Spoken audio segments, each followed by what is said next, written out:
जय हिंदू राष्ट्र। चैत्र शुक्ल प्रतिपदा वर्ष का प्रारंभ आप सबको मंगलमय हो। वर्ष भर राष्ट्र यशस्वी हो, धर्म की जय हो, अधर्म का नाश हो, शत्रु राष्ट्र के जितने शत्रु हैं सब भूलुंठित हों, धराशायी हों, धरती सूंघें। मगर ये अपने आप करने से नहीं होता, कहने से नहीं होता, ये करने का कार्य है, करना पड़ेगा। बहरहाल आज जिस बात पर मैं चर्चा करने जा रहा हूं वो एक पुराना सिद्धांत है, आवश्यकता आविष्कार की जननी है। कि कोई आवश्यकता हो और उसका कोई विकल्प न हो तो आविष्कार करना पड़ता है। परसों की न्यूज है कि कोर्ट में किसी ने शांति दूत ने गोद लेने की बात कही है, तो कोर्ट ने उसको उत्तर दिया है, लोअर कोर्ट है और शायद लोअर कोर्ट की जानकारी में विषय नहीं होगा कि वो गोद ले सकता है। ऐसा नहीं है। भारत में शांति दूत किसी को गोद नहीं ले सकते। भारत ही नहीं, मुझे लगता है कि विश्व के जितने मुसलमान राष्ट्र हैं, इस्लामी राष्ट्र तो विश्व में केवल एक है, पाकिस्तान, बाकी सारे मुसलमान राष्ट्र हैं जिनके यहाँ कानून इस्लामी है मगर व्यवस्था उनकी अपनी है। उन लोगों में गोद लेना वर्जित है और उसका कारण है, हुआ ये था, इस्लाम मूलतः मोहम्मदवाद है, मोहम्मद की सुन्नत पर, इसीलिए मोहम्मदनिज्म, मुसलमानों को मोहम्मदन कहा इसीलिए जाता था कि वो मोहम्मद की परंपरा का पालन करते हैं। मोहम्मद ने जो भी जीवन जिया, जैसा जीवन जिया, उसको अपनी जिंदगी में उतारना, उनके किए को अपने जीवन में उतारना, यानी प्रत्येक मुसलमान पर फर्ज है कि वो 10, 20, 50, 100 जितना संभव है उतना प्रतिशत मोहम्मद बने। प्रत्येक मुसलमान से अपेक्षा की जाती है। कुरान में कई आयतें हैं इस सिलसिले की कि सृष्टि के अंतिम दिन तक, जिसे वो कयामत कुछ मानते हैं, तब तक के लिए प्रत्येक मुसलमान के लिए एक रोल मॉडल, एक आइडियल मोहम्मद है। और वो सब कुछ कैसे पता लगेगा? वो हदीस से, सीरत से पता लगेगा। तो उसका वाकया है कि मोहम्मद की जो पहली शादी थी, खदीजा, जो उनसे 15 बरस बड़ी थी, 15 या 14 वर्ष बड़ी थी, और बड़ी तेजस्वी महिला थी। 2 पति उनके पहले मर चुके थे, मोहम्मद से उनकी तीसरी शादी हुई थी, और बड़ी व्यापारी थी, अरब की बड़ा काम करती थी। मोहम्मद उनके यहाँ नौकरी करते थे, तो वहाँ मोहम्मद को उन्होंने देखा और उसके बाद उन्होंने मोहम्मद से निकाह किया। उसका ही एक गुलाम था, जैद नाम का, जो बच्चा था जिसे मोहम्मद ने गोद लिया, और जैद का जिक्र कुरान में है। मोहम्मद के साथ वो बड़ा हुआ, घर में रहा।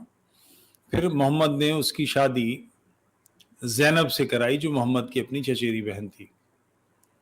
एक दिन घर में मोहम्मद दाखिल हुए, जैनब नहा रही थी, तो उनके भीगे बदन पर उनकी नजर पड़ी और उनके मन में उनके लिए अनुराग जागा, जैनब के लिए। इसका पता जैद को लगा, तो फिर इस्लामी ये व्याख्या करते हैं कि जैद ने जैनब को तलाक दे दिया। कुरान में एक आयत है कि आज से तुम पर तुम्हारे मुंह बोले रिश्ते मनसूख हुए, रद्द हुए। यानी किसी मुसलमान के लिए गोद लिया हुआ बच्चा अपना बच्चा नहीं कहलाएगा, उसे रद्द कर दिया गया। यानी मोहम्मद की जैनब से शादी के सिलसिले में अल्लाह इतना चिंतित था कि उसने कुरान में एक आयत भेज दी और वो आयत मनसूख हो गई, वो रिश्ता मनसूख हुआ और जैनब के साथ मोहम्मद ने निकाह कर लिया। अच्छा, इस निकाह के बाद जैद कोई घर छोड़ के नहीं गया, अलग नहीं रहने लगा, उसी घर में रहा। आप कल्पना करें उस पवित्र वातावरण की कि कल तक जो उसकी पत्नी थी, जिसके साथ उसके यौन संबंध थे, उसके साथ मनोहार, लड़ना झगड़ना, प्यार करना, सारे रिश्ते थे, वो एकदम से सब मनसूख हो गए, रद्द हो गए, स्लेट साफ कर दी गई, अल्लाह ने साफ करवा दी और वो उसकी मां बन गई। हाँ, यहां एक पॉज बनता है ठहर के सोचना चाहिए आपको भी कि ये कैसा जीवन है। बहरहाल ये हुआ, जैनब मोहम्मद की बीवी बन गई, जैद अब उनका मुंह बोला बेटा बन गया। किसी को इस पे एतराज हो तो इमराना ऑफ मुजफ्फरनगर सर्च कर ले। इमराना कांड भी यही है कि इमराना ने इन्फॉर्म किया सुबह अपने परिवार के लोगों को कि ससुर ने रात में रेप किया है, बलात्कार किया है। तुरंत साहब पंचायत इकट्ठी हो गई, सारा खानदान, कुनबा और मोहल्ले वाले, आसपास के लोग, देवबंद के सारे मौलाना, बड़े बड़े तुर्रम, लंबी लंबी दाढ़ियां फटकारते हुए वहां पहुंचे थे। सारे दिन पंचायत चली और उसके बाद फैसला हुआ कि अब तू अपने शौहर पर हराम हुई। मुसलमानों में ये सुन्नत कारागर होती है, मोहम्मद का किया हुआ सब लोगों को अपने जीवन में उतारना होता है। हुआ, इमराना मानी नहीं सुन्नत को, इसके बावजूद ये सारे मुल्ला पार्टी ने ये फैसला दिया था। वो थाने गई, उसने रिपोर्ट कराई, मेडिकल हुआ, पुलिस कचहरी, सारा काम हुआ और वो मुल्ला, उसका जो ससुर है वो जेल काट रहा है। अन्यथा बड़ी विचित्र स्थिति हो जाती। वो 3 बच्चे पैदा हो चुके थे उसके शौहर से, तो अब इसका शौहर उसका ससुर होगा तो तकनीकी रूप से वो तीनों बच्चे आएंगे और उसका कल तक शौहर रहा हुआ व्यक्ति एक रेप के कारण से और पंचायत के कारण और सुन्नत के कारण से अब उसका बेटा बन जाएगा। तो ऐसी विचित्रता उसने स्वीकार नहीं की। फिर भी जीवन में ऐसा संकट आता है, किसी की संतान नहीं हो रही, कठिनाई है। और या इसके अलावा एक और समस्या है, ये सऊदी अरब का फतवा है। कारण उसका ये था कि वर्क प्लेस पे, क्योंकि मिस्र में जहां अल अज़हर यूनिवर्सिटी है वहां तो थोड़ा सा अपेक्षाकृत खुला वातावरण है, स्त्री पुरुष काम करते हैं, तो वो दोनों लोग एक साथ कैसे काम करें, स्त्री पुरुष एक ही फ्लोर पे कैसे काम करें। तो उन्होंने उनके जो वर्क प्लेस के इंचार्ज थे, उन्होंने पता करा, मुल्ला से कहा, अल अज़हर में फतवा मांगा कैसे किया जाए। तो उन्होंने फतवा दिया कि जिन स्त्रियों के साथ लड़कों को काम करना है उसके बाद उनका संबंध मां बेटे का हो जाएगा। कैसी अद्भुत व्यवस्था। मगर ये व्यवस्था भी मोहम्मद की दी हुई है। आयशा जो उनकी सबसे प्रिय पत्नी थी और उनसे उन्होंने 51-52 बरस की उम्र में, जब आयशा 6 साल की थी तो शादी की और 3 वर्ष बाद, यानी जब 9 साल की हुई और ये 55-54 के हुए, तो इनके यौन संबंध स्थापित हुए थे। उनके पास कुछ लोग मसले पूछने के लिए कि क्या करना चाहिए इस्लामी दृष्टि से, क्या ठीक है क्या गलत है, क्योंकि इस्लाम में डूज और डोंट्स बड़े क्लियर हैं। इस्लाम किस चीज को ठीक मानता है, किस चीज को गलत मानता है, ये बहुत मुख्य है। सामान्य स्थिति नहीं है कि आप कैसे भी जीवन जिए, आप खाना कैसे खाएं, पानी कैसे पिए, टॉयलेट कैसे जाएं, पजामा कैसे पहने, कुर्ता कैसे उतारें, टोपी कैसे पहने, आपकी कमर किधर होनी चाहिए, पैर किधर होने चाहिए, नाक किधर होनी चाहिए, पूंछ किधर होनी चाहिए, ये सारी व्यवस्थाएं बनाई हुई हैं। तो उनके पास कुछ मसला पूछने आए तो वो पर्दे का मामला आया, तो फिर मोहम्मद ने कहा कि तुम उसको स्तनपान करा दो तो वो तुम्हारा बेटा बन जाएगा। ये मोहम्मद की अपनी दी हुई व्यवस्था है। आयशा शायद सक्षम नहीं होंगी, उनकी ऐसी रही होगी या स्तन से दूध नहीं आता होगा, जो भी कारण होगा, तो उन्होंने अपनी बड़ी बहन से स्तनपान कराया कि वो उनकी माँ बन जाएंगी तो ये खाला हो जाएंगी। ये रिश्ता इनका ऐसा होगा जिनसे वो उन पुरुषों से बात कर सकती हैं।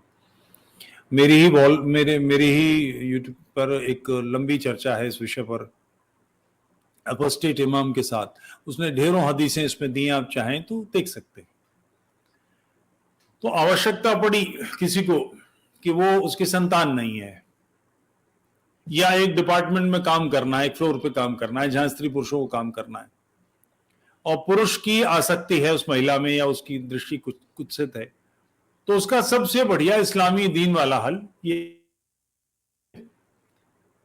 और उसके बाद उसका संबंध ऐसा हो जाएगा। मगर यही तो उसकी पहले इच्छा थी जिसे मां बेटा बनाने के नाम पे कहा जा रहा है, यही तो वो चाह रहा था पहले। अब इसमें ये तकनीकी मामला है। अब इसके लिए कोई मुल्ला मुझे बताए। मेरी कठिनाई ये है कि मुल्ला पार्टी मुझे सुनती तो है मगर मुझसे शास्त्रार्थ करने, तर्क करने, बहस करने नहीं आती। और उसका कारण उनकी समझ, बहुत समझदार लोग हैं, वो उन लोगों से बहस करते हैं जिन लोगों से उन्हें पता हो कि लोग जानकार नहीं है। मुझसे बात करेंगे तो मैं तो ढेर लगा दूंगा ऐसी बातें निकाल निकाल के। क्या आप किस किस को रद्द करेंगे, किस किस हदीस को ज़ईफ ठहराएंगे, कहाँ कहाँ गड़बड़ करेंगे, कुरान की चीजें निकाल के लाएंगे, ऐसा ऐसा ऐसा ऐसा। तो वो हमसे बात नहीं करते। और हमारी समस्या ये है कि जब ऐसा कोई मसला आके खड़ा होता है तो हम किससे पूछें, किससे बात करें। कि अगर कोई मुसलमान लड़की उसके फ्लोर पे, उसके डिपार्टमेंट में या वो जहाँ कंपनी में काम करती है, कोई लड़का उसके प्रति कुछ से दृष्टि रखता है, तो इस्लामी व्यवस्था तो है कि उसे स्तनपान करा दो तो वो मां बन जाएगी। और उन्हें नहीं माना तो स्तनपान भी कर लिया और फिर भी मां भी नहीं माना तो गड़बड़ हो जाएगी, उलझन भरी स्थिति है।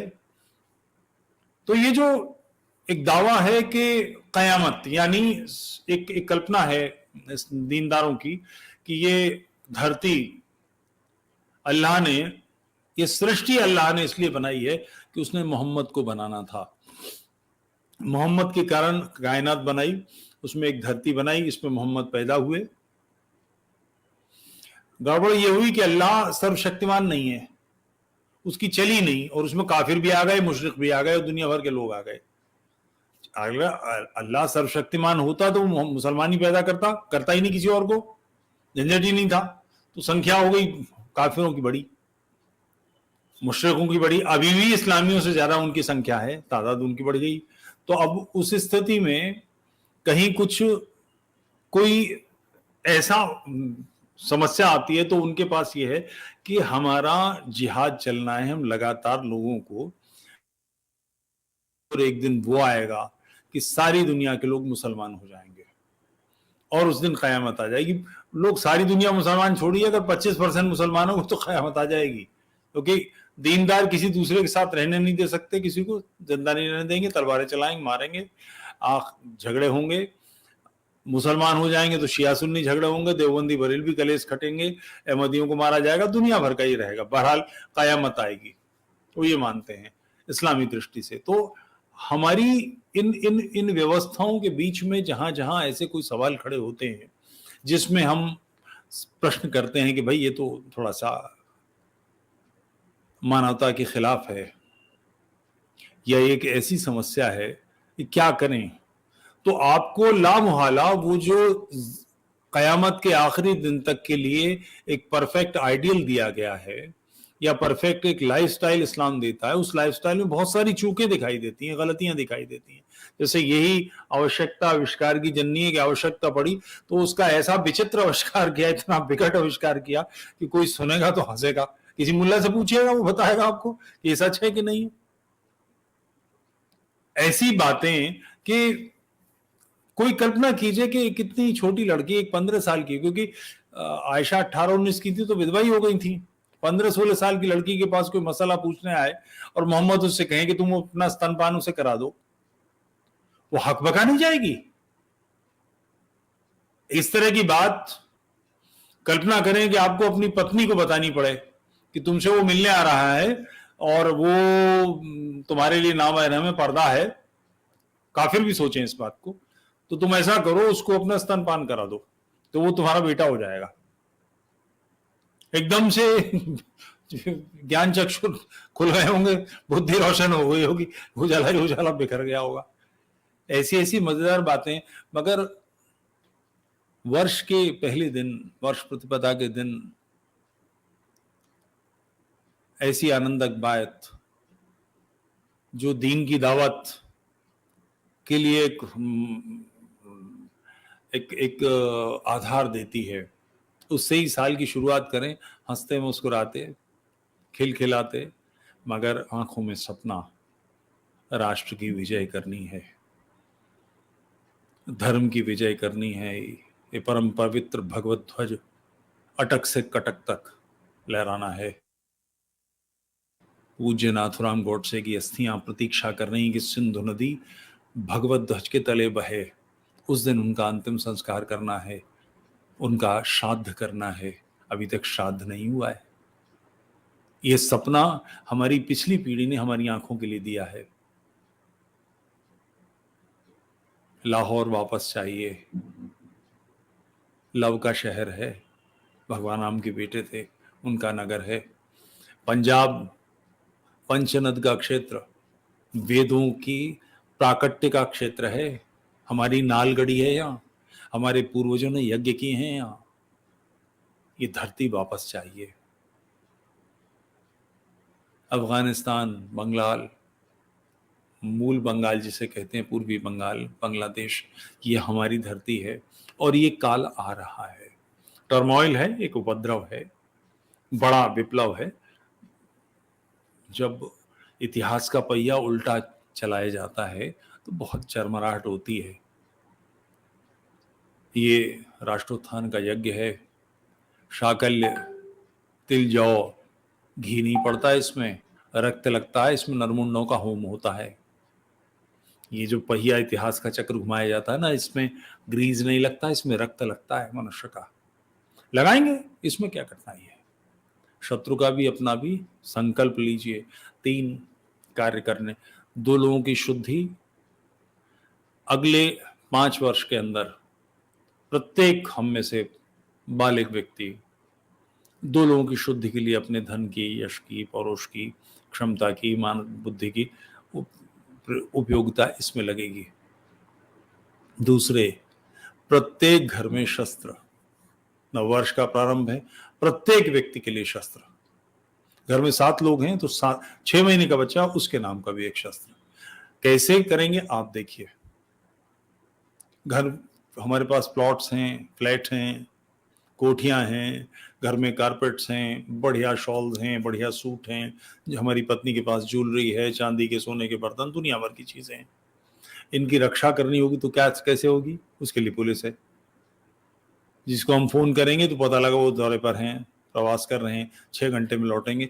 वैसे भी पुलिस ऐसी व्यवस्था करती कि कोई घटना घट जाए तो उसके बाद उसकी छान पटक करके केस कायम करती है।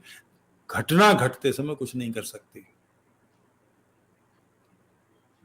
विकासपुरी में, दिल्ली में कुछ साल पहले नारंग का, डॉक्टर नारंग का केस हुआ था ना, बल्लों से और विकेट से पीट पीट के मार उनकी हत्या कर दी गई।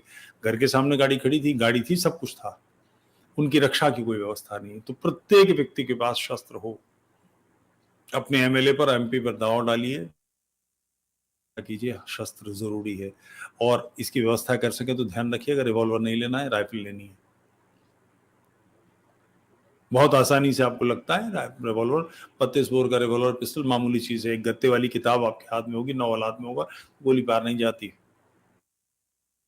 शस्त्र। और तीसरी व्यवस्था कि जो लोग शस्त्र प्रयोग कर दें वो थाना कचहरी पुलिस में घिरेंगे, उनके लिए व्यवस्था। कुछ नहीं कर सकते, चुपके से पहुंचे, उसकी पत्नी के पास गए, हाथ में उसके 5,000 रुपए रखे, भगवती प्रणाम स्वीकार कर, अपने पति को हमारा प्रणाम कहना, चरण स्पर्श कहना, कह के वापस आ गए। 3 कार्य, 2 लोगों की शुद्धि, शस्त्र प्रयोग, शस्त्र के, ये 3 लक्ष्य अनिवार्य हैं।